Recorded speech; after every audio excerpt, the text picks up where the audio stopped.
தன்னுடைய அன்பின் காரணமாக தன்னுடைய நெருங்கிய உறவினருக்கு திருமணம் நடைபெறுகிறது. அந்த மனக்கள் வீடு வாழ வேண்டும், எல்லா வகையிலும் நல்ல வளமோடு வாழ வேண்டும் என்கிற அந்த சித்தாந்தத்தை இப்பொழுது வயது முதிர்ச்சி இல்லாவிட்டாலும் கூட தன்னுடைய மனநிலை இந்த மனவளத்தை வாழ்த்துவதற்கு உங்களுடன் இருக்கிறேன்.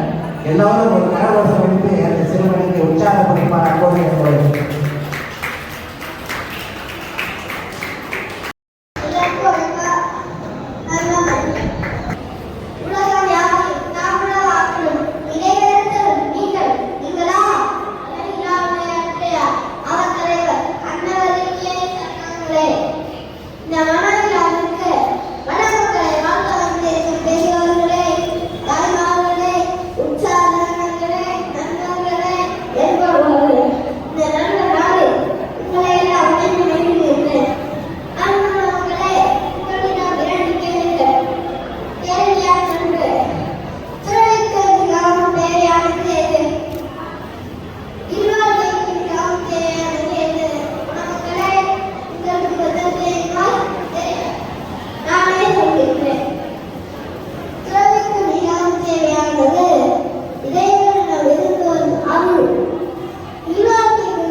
They